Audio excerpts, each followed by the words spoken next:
Hello, bienvenue dans cette nouvelle vidéo. Aujourd'hui, on fait la troisième vidéo de la série du mois d'août qui consiste à parler des vidéos et plus particulièrement des Reels sur Instagram. Alors, si vous ne l'avez pas déjà vu, il y a deux vidéos juste avant, donc je vous invite à les checker avant de regarder celle-ci, tout simplement parce que ça va dans la lignée. Dans la première vidéo, j'expliquais un petit peu en quoi consistait et à quoi servait la vidéo sur les réseaux sociaux et du coup plus particulièrement sur Instagram. Et dans la deuxième, celle de la semaine dernière, je disais pourquoi et comment utiliser les Reels correctement avec un petit peu les principes de base à connaître pour pouvoir appréhender correctement les Reels et pas... si vous faites partie de ces personnes qui pensent que les Reels, ça sert à rien, c'est pas vrai, c'est pas tout à fait vrai, surtout quand on veut arriver à des objectifs précis sur Instagram en tant qu'illustrateur, c'est plutôt une bonne chose à considérer. Et du coup aujourd'hui, on va revenir à une autre question, c'est maintenant que vous êtes convaincu, que vous avez envie de tester les Reels, au moins pour voir où ça pourrait mener avec votre compte Instagram, mais maintenant vous êtes assis et tout et vous faites par où je commence ? Qu'est-ce que je fais en premier pour pouvoir tourner un Reels ? Du coup, c'est de ça qu'on va parler aujourd'hui. Alors, je précise, c'est pas un cours avancé, hein. C'est vraiment si vous n'avez jamais ou peut-être fait un ou deux Reels dans votre vie, que vous savez pas trop comment vous y prendre, vous voyez toutes ces personnes qui dansent, qui sourient et qui bougent dans tous les sens sur les Reels et vous avez pas du tout envie de faire la même chose, vous inquiétez pas, je vais pas vous apprendre à danser ni à chanter, hein. Je serais très mal placée pour vous apprendre ça, je vous avoue. Mais on va parler plutôt d'idées simples pour les illustrateurs ou les créatifs, hein, ça marche pour d'autres domaines créatifs, à mettre en place pour pouvoir commencer à faire des Reels sans se prendre la tête. L'une de mes méthodes favorites quand je sais pas quoi faire pour filmer un Reels, c'est de regarder déjà ce qui s'y fait. Quelles sont les choses que l'on voit très régulièrement, les thèmes que l'on voit très régulièrement, les tendances au niveau des chansons, tout ça. Et forcément, si vous passez même 10 minutes sur les Reels, vu que c'est des toutes petites vidéos, vous allez déjà en voir beaucoup. Donc forcément, vous allez voir ce qui revient le plus. Après, si on regarde dans les illustrations, de toute façon, si vous suivez beaucoup d'illustrateurs sur Instagram, vous allez forcément avoir des Reels d'illustrations qui passent. Qu'est-ce qu'on voit régulièrement ? Personnellement, ce que je vois le plus en illustration, c'est des timelapses d'illustration, des gens qui montent un peu leur univers, dans le sens, s'ils font une boutique en ligne, ils montrent des prints, des stickers, ils montrent leur bureau, enfin, des choses très simples comme ça. Donc déjà, vous pouvez vous baser sur ces idées très simples et les reprendre avec, j'ai envie de dire, votre caméra, votre œil, donc avec votre téléphone et filmer tout simplement, mettre une musique qui vous ressemble, montrer des choses sur votre bureau qui font que c'est votre bureau à vous, peut-être la déco, peut-être vos carnets, je sais pas. Donc des choses très simples comme ça pour montrer juste votre univers, ça c'est le plus simple à faire. Et parmi ces idées-là, il y a aussi montrer vos backstage, donc forcément si vous montrez vos carnets, vous allez montrer un petit peu vos croquis, vos préparations d'illustration, montrer des timelapses de dessin, ça rentre aussi dans les backstage puisqu'on va voir comment vous dessinez sur Procreate, Fresco ou je ne sais quelle application que vous utilisez, je sais pas moi, si vous avez une boutique en ligne, comment vous imprimez vos illustrations, quel papier, où est-ce que vous l'avez acheté, quelle imprimante, est-ce que vous en êtes satisfait, c'est tout ça les backstage en fait, c'est toute la partie créative qu'il y a avant d'avoir quelque chose de terminé. Donc que ce soit un service freelance que vous proposez, donc effectivement en décrivant un peu tout votre processus créatif pour arriver jusqu'au final d'une illu client pour rassurer des futurs clients, ou que vous vendez des choses sur une boutique en ligne où on a un peu envie de savoir d'où vient l'idée, comment vous l'avez fait, comment vous le mettez en ligne et comment vous le vendez, comment vous le marketez, toutes ces choses-là, parlez des sujets qui vous plaisent, vous n'êtes pas obligé non plus de dire de A à Z, je clique sur ce bouton-là sur ce site internet pour pouvoir imprimer ça, non. De toute façon, faites des choses plus simples, mais ça, je vous fais confiance. Je pense pas que vous ayez besoin de faire des tutos comme ça de A à Z. Mais vous pourriez faire aussi des tutos, ça marche toujours hyper bien. Et ne pas oublier, ce qui peut paraître évident pour nous n'est pas forcément évident pour les autres. Je l'ai déjà dit dans des anciennes vidéos, mais je le redis parce que je trouve ça hyper important. Je pense que en tant qu'illustrateur, vous avez beaucoup vu sur Insta ou autre plateforme avec quoi tu dessines ? Avec un iPad. Ça fait 5 ans que tout le monde utilise des iPads. Tu l'as toujours pas vu ? Mais non, parce qu'il y a des gens qui viennent de débarquer, qui ne connaissent pas, qui ont envie de se mettre à l'illustration, ou qui juste sont tombés sur votre contenu, ils sont là, waouh, comment cette personne fait ? Et du coup, qui vous posent la question. Donc, c'est évident pour vous qu'un dessin numérique aujourd'hui est fait forcément sur tablette, je sais pas, je donne des noms, Cintiq ou Bamboo, ou je ne sais quoi, ou sur un iPad, mais c'est pas forcément évident pour les autres. Donc, vous pouvez reprendre les bases des bases, surtout si c'est pour des clients et des clients qui sont pas du tout dans le domaine de l'illustration. N'hésitez pas à leur montrer des choses très basiques comme ça, c'est parce que pour eux, ils vont découvrir des choses et ils vont en apprendre. Et ça, c'est cool. Et comme je disais avant, n'hésitez pas à parler de vos produits. Si vous avez une boutique en ligne, à les montrer, à les décrire, à les mettre en situation. Ça marche toujours très bien de toute manière. Et si vous êtes freelance, à décrire vos offres en freelance et à montrer, si vous pouvez bien sûr, des anciens travaux. Servez-vous de la vidéo comme d'un portfolio.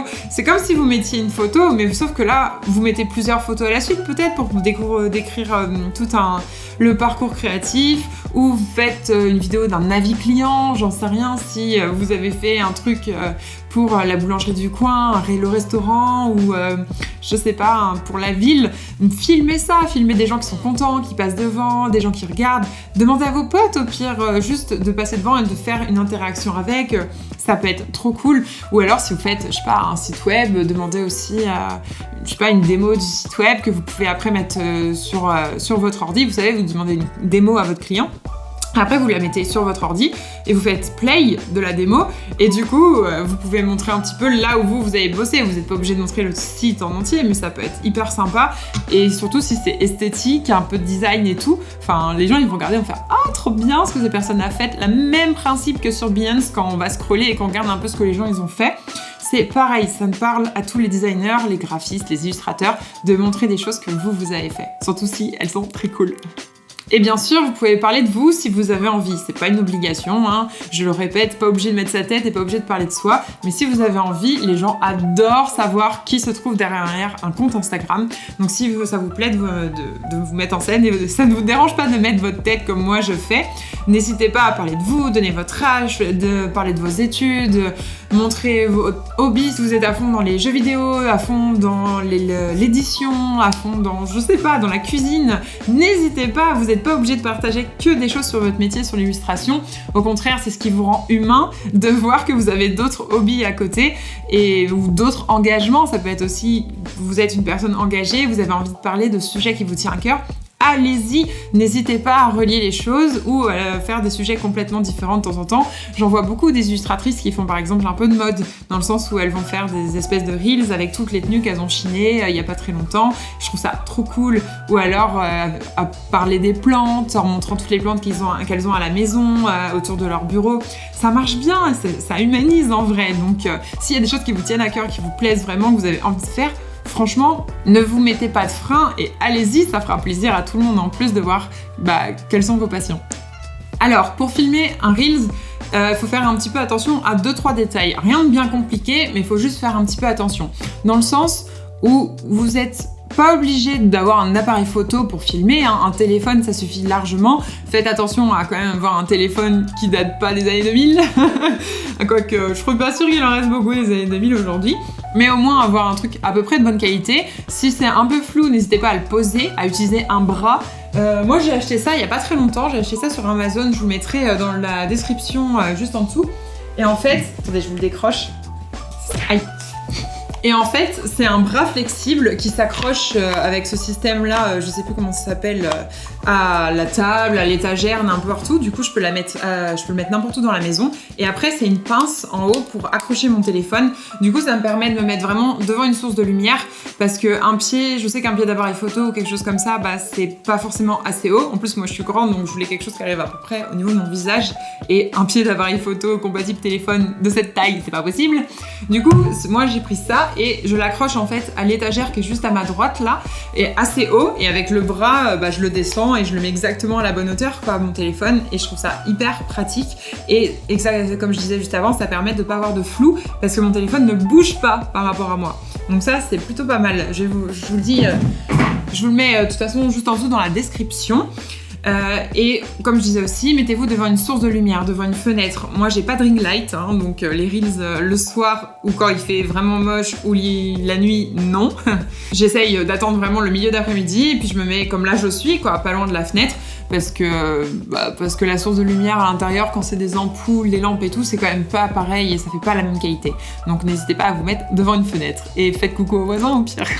Filmez plutôt en portrait, pas en paysage. Hein. Je sais qu'on a tendance à se dire « Ah, c'est plus joli en paysage », mais quand vous mettez sur Reels et que tout le monde est en portrait et d'un coup, on a un truc en paysage, non. Les gens, ils vont passer direct. Ils vont même pas prendre la peine de mettre le téléphone dans l'autre sens. À la rigueur, faites-le pour des IGTV quand c'est vraiment sur votre feed, mais pas pour des Reels. Et surtout, n'oubliez pas de prendre une photo pour mettre sur la couverture de votre Reels. J'oubliais tout le temps au début. Et en vrai, c'est vrai, on peut prendre une capture d'écran juste de la vidéo, mais c'est pas pareil. Surtout si vous bougez dans la vidéo, vous allez avoir des parties de votre corps ou du décor qui vont être floues. Donc prenez une photo en plus. Généralement, moi, en tout cas pour mes vidéos YouTube, pour ne pas oublier, je prends les photos avant de filmer. Comme ça, je suis sûre déjà d'avoir la bonne lumière quand je m'assois. Et en plus, si j'oublie à la fin parce que j'en ai juste marre de filmer, j'oublie pas les photos. Elles y sont déjà dans mon appareil, comme ça, c'est fait. Et bien sûr, vous pouvez filmer avec le mode normal de la pellicule de votre téléphone, hein, pas besoin de filmer directement dans Instagram, au contraire, ce sera une meilleure qualité si vous filmez directement avec votre téléphone. Et vous pouvez ensuite monter avec plusieurs applications, j'en ai déjà parlé la semaine dernière, mais du type Premiere Rush ou iShot. De toute façon, ces applications-là, je vous les link aussi en dessous dans la barre de description, comme ça vous avez un accès direct. Il y a plein d'applications, hein, gratuites ou payantes, hein, n'importe. Donc vous montez là-dedans et à la fin vous mettez ça dans Reels. Et de préférence, mettez la musique sur les Reels, pas avant sur votre application de montage. Pourquoi ? Parce qu'en fait, comme ça, vous allez être répertorié dans Instagram sous votre nom et sous la musique que vous avez utilisée. Vous savez, c'est comme dans les stories. Si vous avez importé votre vidéo avec déjà la musique dessus, il y a marqué audio d'origine. Que si vous l'avez ajouté sur Instagram, il y aura le nom de l'audio. Et en fait, si quelqu'un cherche cet audio sur la bande-son des Reels, il va tomber sur votre vidéo. Que si vous mettez l'audio d'origine, donc que vous avez mis l'audio dans votre application de montage, personne ne va jamais tomber sur votre vidéo. Donc augmentez les chances d'être vu en mettant l'audio, si c'est possible, parce qu'il n'y a pas de montage au niveau de l'audio, directement dans les Reels. Concernant le texte, pareil, si vous pouvez le mettre dans l'application de montage ou dans les Reels, je pense que c'est à peu près kiff-kiff. Là où c'est le plus simple pour vous, évitez de mettre trop de texte. Après, ça dépend. Si c'est des sous-titres parce que le truc il parle hyper vite ou parce que vous êtes en train de faire, vous savez, une voix par-dessus une musique ou quelqu'un qui parle et que vous voulez traduire en français parce que votre communauté est française, allez-y, mettez du texte. Mais je vois beaucoup, c'est les gens qui font cette espèce de challenge où ça fait tout, je sais pas.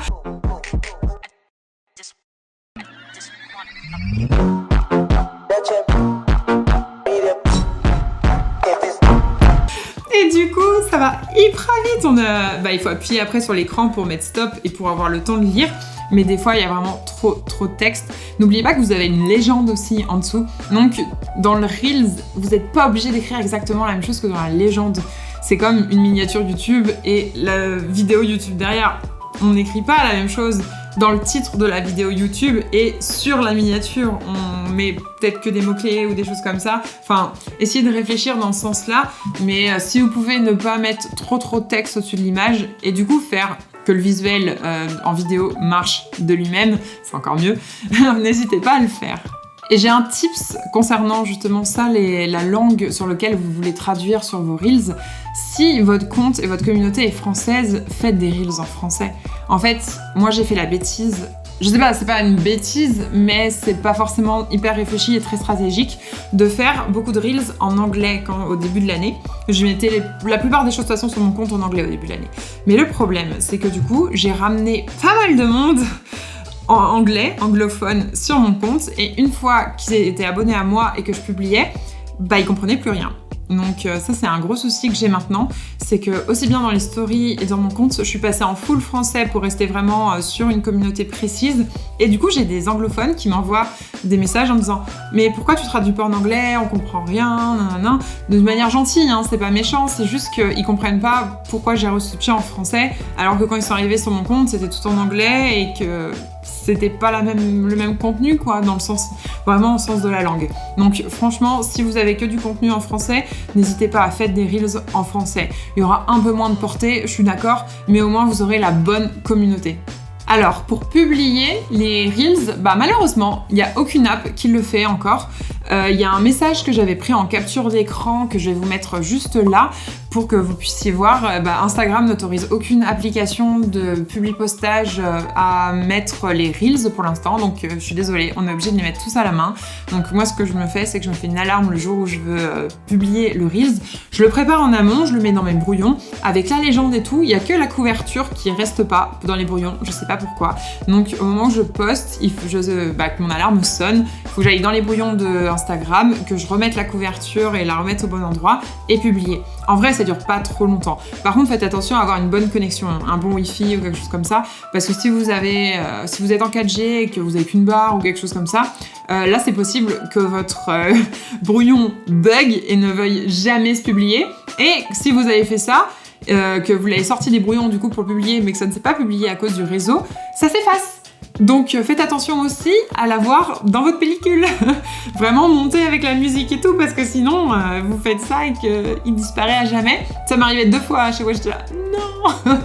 Donc franchement, pensez à bien le sauvegarder avant de le laisser dans les brouillons, une fois que vous avez fini de le monter. Et en plus, le publier avec un bon réseau ou une bonne Wi-Fi.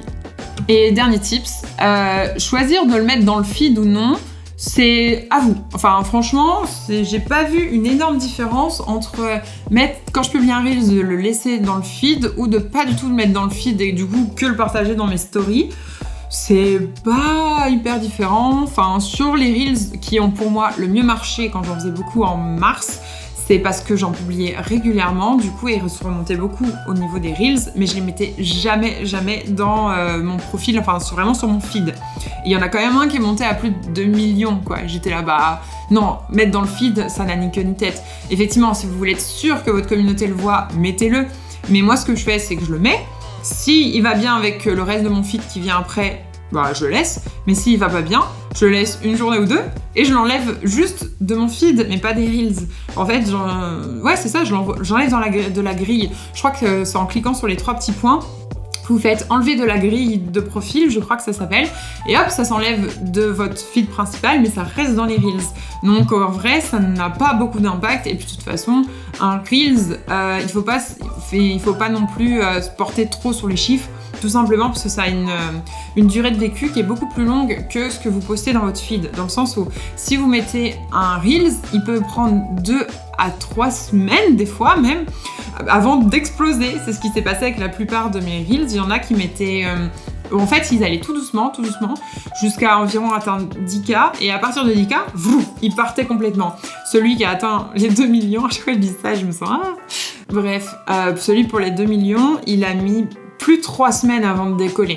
Donc franchement, ne vous focalisez pas trop sur les chiffres. Une fois que vous avez publié dans les 24 heures, c'est pas du tout comme un post. Donc n'hésitez pas et continuez à faire des Reels, parce que là par contre, plus vous allez en faire, plus Instagram va se dire cette personne fait beaucoup de Reels. J'aime les Reels, allez, on la met plus en avant. Donc ça, c'est ce qu'on va voir la semaine prochaine pour avoir 30 idées de Reels pour essayer d'en poster un par jour. Donc voilà, avec la technique vraiment, comment on fait des Reels sans se prendre la tête pour que ce soit simple à expliquer pour tout le monde, ce qui va nous permettre de faire la transition vers la vidéo qu'il y aura la semaine prochaine, où là, je vais vous parler de 30 idées à mettre en place, même pas à mettre en place, d'idées concrètes à faire tout de suite pour les illustrateurs, pour les Reels. Alors, je vous réexplique le topo. En fait, c'est un challenge que je vais mettre en place pour septembre, tout simplement parce que après septembre, il y a octobre, et en octobre, pour les illustrateurs sur Instagram, nous avons Linktober. Et c'est un mois qui est hyper important dans l'année, où on essaye de tous un peu plus publier. Et ce challenge est tellement connu que des fois il y a des magazines ou d'autres comptes qui sont pas dans l'illustration qui le relaient. Donc n'hésitez pas, ça peut être une super opportunité, on va dire, d'activer tous nos comptes durant septembre. Comme ça, quand on arrive le 1er octobre avec notre première illustration, tout va trop bien se faire. Et même, je disais, si vous avez en tête de commencer à faire des illustrations à la main et de les vendre après, ce sera trop bien pour vous d'avoir un compte qui est avec un super engagement et à fond, qui est vraiment hyper activé. Comme ça, vous allez pouvoir embrayer sur octobre avec une vraie audience qui est en train de vous regarder, et vous allez atterrir tout le temps en premier dans le feed et dans les stories. Donc franchement, trop bonne opportunité pour vous. Donc voilà, ça ce sera la vidéo de la semaine prochaine où on va pouvoir le faire ensemble, parce que je vais le faire aussi. Ça fait longtemps que je n'ai pas publié de Reels parce que je fais beaucoup de YouTube en ce moment. Donc ça va me permettre de faire ça en amont. Et du coup, la vidéo, elle sera publiée le 1er septembre. Je la publierai le 1er septembre, donc ça nous laissera exactement un mois pour pouvoir faire ce challenge ensemble. Bref, du coup, j'en arrive à la petite conclusion. Si vous avez envie de faire des Reels et de faire des choses simples, allez-y. Si vous avez envie de faire des choses compliquées, allez-y. Si vous n'avez pas envie d'en faire, c'est pas grave non plus, mais sachez, comme je disais dans la première vidéo, que c'est un super moyen pour que vous puissiez toucher d'autres personnes, mais ce n'est pas obligatoire. Instagram n'est pas obligatoire, les réseaux sociaux ne sont pas obligatoires dans notre activité, mais ce sont des sacrés outils marketing pour pouvoir progresser plus rapidement. Voilà. Et en attendant, je vous souhaite une bonne fin de semaine et on finit par la petite phrase de la fin avec mettez un pouce bleu si vous avez bien aimé la vidéo pour que l'algorithme YouTube soit sympa avec moi. Abonnez-vous si c'est pas déjà fait. Laissez-moi un commentaire pour me dire si vous avez aimé cette vidéo ou pour me faire des retours et on se voit lundi prochain. Bonne fin de semaine!